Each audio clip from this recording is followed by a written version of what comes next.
I want to begin with the chapter on Sambandam, which you have written, and the conversation which you're having with your dad. I find that very fascinating. Okay, I'm just going to read it out to our viewers. So Okay. this is the book, by the way. Yeah. So I'm just reading it out. I looked at my father and said with renewed confidence, I'm not asking you to move away from your traditions. I'm asking you to go back to them, to get closer to your roots.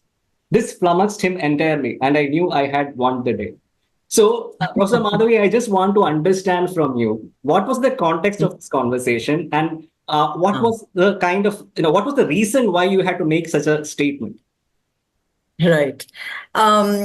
First, I should say, Sangeet, in the recent book, Law of Desire, അത് എൻ്റെ അച്ഛനോടും അച്ഛനോടും dedicated ആണ്, because my skills of argumentation come from them. Okay. So Achan and I always used to have lots of debates because we like talking about issues. Okay. ഈ issue that you read out loud from Infinite Variety, the context ഇതായിരുന്നു that I was with my partner, I still am, and Achan പറഞ്ഞു ഇപ്പൊ marriage ചെയ്യണില്ലേ? ഞാൻ പറഞ്ഞു എന്തിനാ എനിക്ക് marriage ഒന്നും വേണ്ട, എനിക്ക് marriage ഇഷ്ടമല്ല as an institution. We'll talk about that later as well. And Achan was never a big supporter in marriage. Okay, he's also not a big supporter, but I think he felt constrained. He felt compelled. Ida parayan, adu chiyande, this is what people say. I had no idea what to say. I told him, I don't want the state to regulate my romantic life. I don't. Blah blah blah. And so I said, and then of course always the argument that everyone makes, that one action that you do can bring the world to an end. So if you are a feminist and you dare to say no to a man, that means the world is over. Absolutely. If you are gay and you dare to say no, I don't want to marry someone of the opposite sex, the world is over. Correct. So my father was not like that. He was very, very open-minded. But he also said, but what will happen to tradition? If you're saying Kalyana Manda, Idonnu Manda, pinne enda, what will people say about tradition? Okay. ആ കോണ്ടെക്സ്റ്റിലാണ് ഞാൻ പറഞ്ഞത്, ഈ tradition നിങ്ങൾ പറയണില്ലേ, actually the tradition is very different. Okay. What we are calling tradition, what you are calling tradition, is very much a British imposed version of tradition. Absolutely. So when we say namalde roots, namalde values, namalde society, adokka pariyappa, we have to remember that there are many layers of history. Correct. So it's not only the most recent layer of history that is important. Adanne mumbe korre undaittundu. Exactly. And the Sambandam that I was writing about or talking about is one of those layers of history. Okay. So which part of Kerala do you belong to, Professor? Malabar Panyata. Achan is from the more conservative Thrissur. Pashe Amma Shoranur side ana, Kozhikode Shoranur side. Okay. And what was your father? He was a civil servant. He was in the Indian Economic Service. Okay. That Sambandam Parnyacha, even the orthodox historians will tell you, Sambandam Parnyacha, there was no function. Ippa Nair wedding la sari kodkaliye adhe ayirunnu. Only that you give the podava and betel nuts and leaves, adha ay over Sambandamai. Right? And so if you wanted to leave, onnum divorce cheyanda, onnum arkod parayanda, onnum cheyanda, you just walk out and say, idu kainju inke, or you throw out the man, because this always happened in the woman's house. Okay. Other second point we must remember. Okay. This always happened in the woman's house. The husband, the lover, the boyfriend, the romantic partner would always come to the woman's house. So there was no fixed duration. There was no fixed duration for no fixed duration. So the man would come, and as Shashi Tharoor himself has written recently, engane ariya ki what the woman is up to at night. If the woman is entertaining whoever she wants to entertain, sexually, romantically, door in the porta, koda vacuum, and the man's slippers. True. Adu vacuum, adha no signal ellarodum that I am otherwise occupied, ende njan busy ana, disturb yanda. Okay. And where was she allowed to have multiple affairs at the same time, or one man at a time? Is there any? That we don't know. Okay. But if we can say that she could move in and out at will. Perhaps she could have multiple people at the same time. Perhaps she could not. You see, the thing is, a lot of Sambandam, almost all Malayali Nair people are descended out of Sambandam unions. So as I say in my book also, my great-great-great-grandmother never got married. So, but children are important for women because, especially daughters, because angina line poa property okka tarvadane pera panam okka daughters na poa. So they wanted children. Now, supposing they were having an affair with somebody but not getting pregnant. Let them try somebody else, but they may have liked the first person very much. So instead of throwing him out, and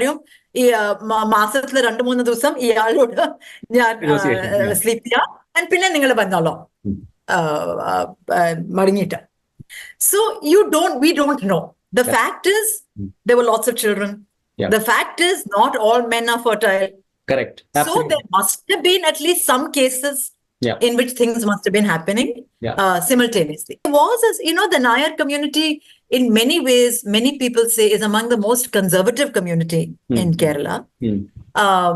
My father always used to say they all want to be Brahmins, so they are very conservative. But there is also a streak, and again, my father is a good example of this, of a very radical strain among the Nairs. And so this part of the Sambandam and defending Sambandam, for me, is the radical part of the Nair community. And also as sorry. Paryu.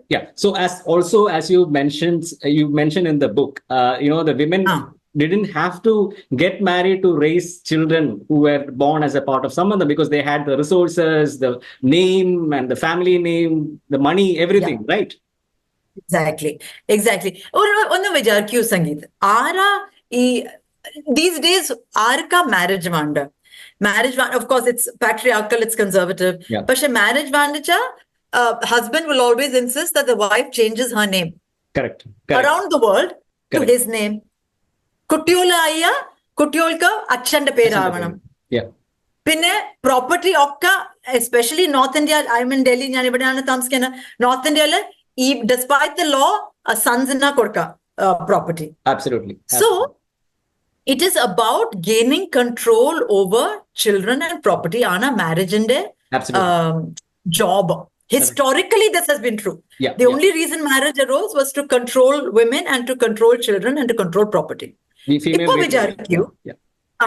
vijarku, Nair women in a property in the പേരുണ്ട് തറവാട് പേരാണ് pass ചെയ്യുക അച്ഛന്റെ പേരല്ല പേരുണ്ട് പൈസ ഉണ്ട് so why do they need marriage കുട്ടികളുണ്ട് so if they have all the things that marriage guarantees പിന്നെ എന്തിനാ മാരേജ് സംബന്ധത്തില് that was not even a question because everything belonged to the woman. Now in reality that may not have been the case. Karanor is a different thing, mother's brother. Exactly. I have heard that also. Adokka will come to in a minute. But technically, even if the woman's brother controls it, he doesn't inherit the property. She inherits it. Exactly. Even if he controls the name, it is his mother's name. Achanda peralla. Tarvada pera ammadana. So even no matter how he controls, he cannot control all this. So adokka women de kaila ana. So then why do women need to get married? They know, women even today know, and I don't know why more women don't act on it, that marriage always disadvantages women. Always. No matter how egalitarian it can be, no matter how progressive you can be, liberal you can be, marriage parnya, institution parnya, disadvantage women. So my ancestors were smarter than that. Idonnu manda. Namakka paisa madi, peru madi, adokka madi. Okay, Professor, now let's move on to the exploitative side of Sambandam, which often people are very keen to point out how these women were constantly exploited by the Nambudiri landowning Brahmins and all that. What is your take on that? My take on it is that Brahmins are generally bad news, but I just think I think India's biggest problem is caste. And I think unless we deal with caste head on, it's going to be terrible. It's coming out as communalism now. It's coming out as Islamophobia now because that has international sanction. Absolutely. If you look at the genocide in Gaza, if you look at what's happening around the world, this government is taking and bringing to India. But even that communalism is organized according to the lines of caste. Correct. Purity, impurity, ara, superior, inferior, the hierarchy, caste na varna. So caste is a big problem in our country. Yeah. And Brahmins, as the traditional top of the caste system, have, I'm not saying all Brahmins, I'm not saying every single person in that, but has structurally, that group has wanted to maintain for itself its position of supremacy.